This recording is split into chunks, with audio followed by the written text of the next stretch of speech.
Olha, isto é uma construção, justamente é uma estrutura de madeira e o preenchimento podem ver que é feito com fardos de palha. O que é que os fardos de palha têm que ser? Têm que estar muito bem compactados e completamente secos, nunca terem, portanto, não é um fardo qualquer que está no campo, digamos que dá para aproveitar. ele foi produzido e guardado imediatamente com o propósito, com o fim de servir para construção.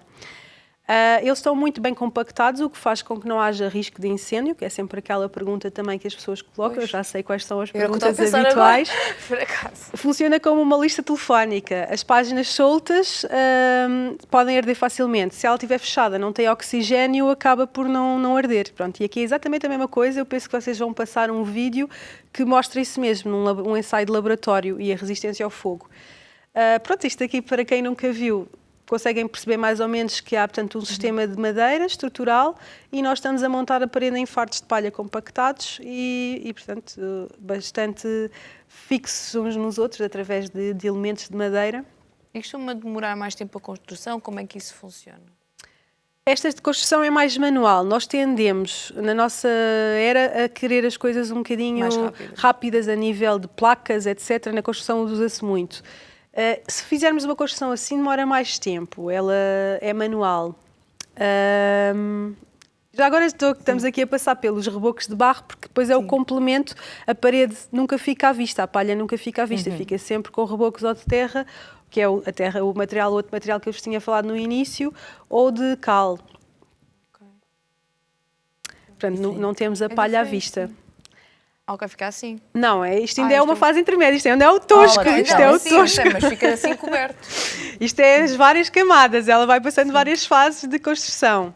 Isto é uma pequena construção, foi só uma ampliação de uma casa. Já vamos ver depois outros exemplos de construções grandes. É a casa toda? Neste caso são dois modos, portanto é este e um outro que está deste lado e a outra parte já existia. E são materiais que são amigáveis, inclusivamente se a pessoa quiser fazer um trabalho mais criativo com as mãos. Aqui o processo foi muito bonito, porque a família foi participativa, ou seja, em vez de a casa ser algo para onde elas vão morar, é algo em que a família participou na construção. Então isto é completamente diferente, porque as crianças já vão ter uma ligação também com a casa diferente. E também tiveram um empoderamento diferente ao poderem construir a própria casa. Imaginem crianças pequeninas a participarem neste processo. Isto foi liderado por mim num workshop que fiz à família e algumas pessoas que estavam presentes para eles aprenderem a técnica. Lá está, porque não há muita gente em Portugal a saber fazer isto. Existe algum tipo de cuidados que tem que ser a quando da construção com estes materiais? Sim, convém nunca apanhar em chuva, portanto, convém estar a trabalhar numa altura seca ou ter um telhado por cima a ser.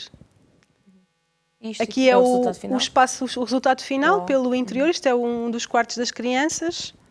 Isto é tudo feito com rebocos de barro.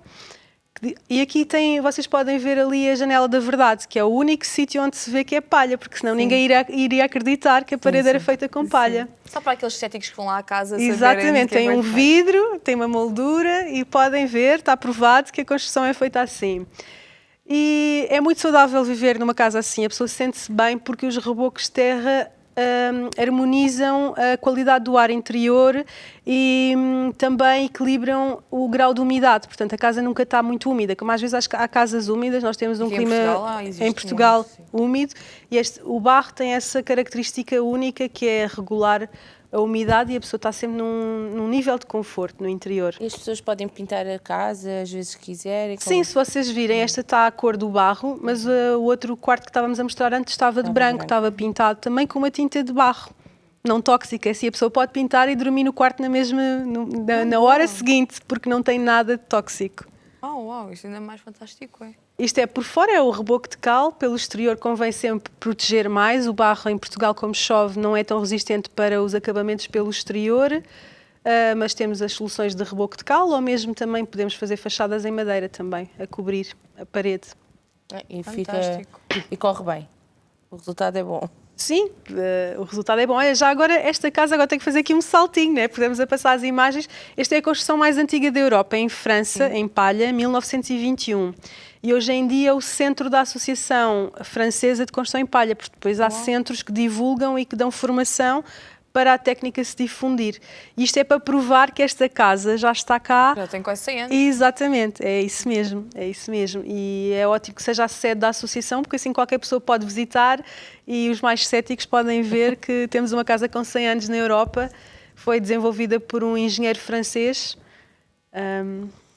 que era o Sr. Émile Fayette, e que teve uma ideia muito criativa de fazer uma casa assim, que ainda hoje está de pé e era confortável. Agora, estamos aqui a saltar para um outro projeto que eu decidi trazer para mostrar que também podemos fazer edifícios públicos com estes materiais, não ficarmos só com a ideia que tem que ser uma casinha pequenina no campo. Isto é uma escola no centro de Paris, portanto é um investimento público. Aliás, eu acho que, e é isso que em Portugal ainda está a faltar, são os edifícios públicos darem o exemplo do que é que se deve fazer a nível de boas práticas de construção e ecológicas. Ou seja, crianças que andam numa escola destas, para além de terem uma qualidade maior no seu edifício, também já ficam com esta pedagogia desde pequeninas, não é? E é o Estado que está a mostrar uma boa prática. Digo isto, pronto, a nível de edifícios públicos, acho que seria uma mais-valia cada vez mais o Governo investir em mostrar estes exemplos e, no fundo, é a forma também de desmistificar e trazer as soluções construtivas, lá está, porque elas não existem todas no momento zero. Eu não estou a falar de uma coisa que está já toda resolvida. É como tudo na construção, quanto maior é o desafio, mais tecnicamente a gente vai desenvolver as soluções. E aqui é a mesma coisa. Portanto, este edifício grande, as paredes estão acabadas com aquele apainelado de madeira, como vocês podem ver, mas por dentro são todas com os fardos de palha, como viram nas imagens que eu trouxe anteriormente. É um edifício enorme, no centro de Paris, de uma escola. Incrível, é normal, é isso, é normal, é justificar. Quando nós começamos a conversa a pensar casas de palha, e agora podem ver que é sim, é normal. para não pensarem que é os três porquinhos. Exatamente. Foi isso que eu pensei, ver o lobo mau e só para aquilo tudo. Exatamente, não. Eu estou cá mesmo a fazer um bocadinho esse papel desde que comecei o meu projeto, a mostrar que, que somos sérios, que temos um trabalho sério e que é uma construção viável. No fundo, a arquitetura promove também esse papel, não é? De trazer soluções novas. Pronto, e aqui temos outras escolas, já não é a mesma. Este é um jardim infantil em Paris. Eu trouxe também, porque este também tem uma coisa gira, que é a cobertura verde, onde eles têm hortas. Portanto, as crianças vão para a cobertura no intervalo e têm a horta, tinham hortícolas lá em cima. Então, em França, isto é um método, pelo menos pouco, estamos a ver, mais utilizado, mais difundido. A França já está bastante à frente. Foi um dos países onde eu fui aprender, assim como a Alemanha, a Inglaterra. Exatamente. E esperemos que casas, em Portugal isto também aconteça, sim, não é? pego. Aqui está mais uma janela da verdade, lá numa das escolas. A manutenção é como em qualquer edifício, eles têm que ser mantidos, as pessoas estão a utilizar, de vez em quando tem que se passar uma vistoria e ver o que é que precisa de ser feito. Mas tecnicamente, usarmos os pormenores construtivos corretos, não é? No nível das fundações, das coberturas, não há por que ter maiores problemas. Esta imagem é um sistema que nós estamos também a desenvolver em Portugal, está ainda em fase de testes e laboratório, que são os painéis pré-fabricados. Isto está por causa a nível de demora da construção. Sim, da rapidez, sim. Como temos que acompanhar os tempos modernos, uma das soluções é passar a ter estes painéis pré-fabricados, são feitos numa carpintaria e depois são transportados para a obra, já aqui ainda estávamos a fazer, ele ainda não está pronto, sim, é só para ilustrar, não é? Ele depois vai todo acabadinho. E assim, no fundo, a casa é desenhada, depois os painéis pré-fabricados são feitos na carpintaria e depois vão prontos para montar. Portanto, esta solução já existe a nível de várias empresas na Europa. Seria interessante também podermos ter isto em Portugal, sim. E no caso, esta palha que estamos a utilizar aqui é a palha de arroz. As palhas que podemos utilizar são a dos cereais de trigo e de arroz, maioritariamente. As pessoas às vezes confundem com feno. Feno não é apropriado para construir, isso nem pensar. Porque isto é uma fibra muito parecida à madeira, no fundo não tem sementes. O feno é a mistura de várias ervas do campo. Isso não, lá em casa ninguém faz ninguém tenta fazer isto em casa, exatamente. Ou então pelo menos com os fardos em condições, em trigo ou em arroz, que é para estarem livres de sementes e de outras misturas e ser mesmo uma fibra que no fundo é quase um material cuja consistência é parecida à da madeira e é compatível. Isto aqui é um exemplo de uma parede em tijolos de terra crua, para verem que também tem pode ter um aspecto normal. É só por dizer que é o barro, mas não está cozido. Ele tem uma consistência sólida e, portanto, não foi cozido. Portanto, evitou o consumo imagino. energético da cozedura, para além de que mantém o ar interior com aquela qualidade que eu estava a dizer, de o barro filtrar e equilibrar a umidade do ar interior, pronto, e pelo lado interior, é essa a vantagem. Então por que não usar assim o barro? Porque toda a gente usa o barro cozido. Pois, essa é a pergunta. Ah, Porquê ok, é que então a pergunta é deixámos? mesmo essa. A pergunta é mesmo essa. Já agora, isto É é o mais sistema barato. da taipa. Este aqui é, portanto, é o sistema que sempre se utilizou, por exemplo, nos Montes Alentejanos. Se calhar muita gente ainda hoje em dia tem Montes Alentejanos ou vai de férias e nem sabe que está num edifício deste. E felizmente esta técnica está a voltar muito. As pessoas estão a pedir muito novamente para a zona do Alentejo. Aqui mais alguns tijolos, também em terra. Por que será que se começou a usar o cozido se era tão mais É sim, fácil? eu sei porquê, porque Sim. no cozido temos outro tipo de resistência, por exemplo, às intempéries, não é? No fundo é uma coisa mais resistente pelo lado exterior. Mas se nós rebocarmos bem e mantivermos bem a camada exterior do edifício, podemos ter um edifício com... Aliás, estes edifícios em terra estão a uso às vezes com 100 anos ou mais, ou 200. É, outros Estes que montes são novos e alentejanos. caem logo... Exato. É feito dos Acho que materiais. são as tendências de cada era, não é? Nós no século XX achámos que tínhamos que industrializar tudo e tudo tinha que passar por máquinas despachar, sim. e tínhamos que fazer tudo muito forte e muito cozido e com cimento. Isto é uma técnica, por exemplo, que se utiliza na América do Sul e também ainda hoje em dia está a uso. Claro que vocês, quando estão a ver estas imagens, estão a ver imagens em tosco, mas vocês já perceberam que depois o edifício final é composto sim. por isto, Sim, mas tem sim. uma aparência normal. Já percebemos isso. Isso é muito importante.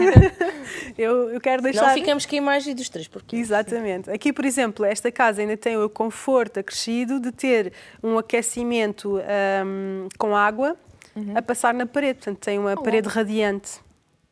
Pode ser aquecida através de painéis solares, a água, depois passa naqueles tubos e, no fundo, é a climatização da casa a nível de calor. Uma parede radiante, sim. Então, quais é que são, para as pessoas que estão lá em casa, que já fomos falando, mas para perceberem as vantagens de construir com estes materiais? Eu penso que, em primeiro lugar, é a baixa pegada ecológica. No fundo, nós somos muitos seres humanos a utilizar os recursos do planeta e, portanto, todos temos que fazer a nossa parte de utilizá-los de uma forma mais consciente. Eu, pelo menos para mim, essa é uma das grandes mais-valias. É saber que desta forma estamos a cuidar das gerações futuras. Portanto, para mim é mesmo a principal. Depois, a partir daí, há um sem número de outras que são a nível do nosso conforto. Portanto, estar num espaço interiormente em que não há... A umidade está agradável, a temperatura está agradável, não há químicos, nós não estamos a respirar nada químico. O conforto do ar é mais biocompatível com o ser humano, digamos assim. Os espaços são mais relaxantes, por exemplo. Muitas das vezes não se utilizam tanto as arestas vivas como em outros tipos de construções. A própria construção também se torna um bocadinho mais orgânica, que tem um bocadinho mais a ver com o nosso corpo também. Depois, o facto também de podermos adaptar estas técnicas localmente. E é aquilo que eu dizia também, o material ser do local e a ligação afetiva que as próprias pessoas têm com a casa e com os materiais daquela zona. Pode ser também uma mais-valia. Conforto térmico, pronto, esse é inigualável. Esse logo, porque em Portugal as casas são mesmo muito frias. Exatamente. Sem o aquecedorzinho assim, E não... muito quentes no verão. Exatamente, Muito portanto é as duas coisas. No fundo, aqui com estes materiais, a parte da palha dá-nos um isolamento térmico para o inverno e a parte da terra dá-nos um material que refresca no verão porque dá inércia térmica. Isto são coisas às vezes um bocadinho complexas a nível técnico de explicar, mas portanto temos a combinação das duas. Uma serve no verão, outra serve no inverno para estarmos confortáveis. E quais é que são as principais perguntas que as pessoas costumam colocar? As perguntas são: quem é que me vai construir a casa e onde é que eu vou adquirir estes materiais? E tem uma grande razão de ser, porque de facto nós ainda temos pouca mão de obra em Portugal a saber fazer estas técnicas. Esse é um dos maiores desafios, mas lá está, nós estamos a fazer a nossa parte, vocês também estão a fazer a vossa parte ao divulgar neste programa e no fundo é assim que também nós criamos realidades, não é? Pronto, se mais pessoas começarem cada vez mais a conhecer estas soluções, se calhar mais empresas de construção civil vão optar por tirar uma formação na área e ficar especializados em construir assim. E aí já teremos quem saiba no terreno operacionalizar mais construções destas.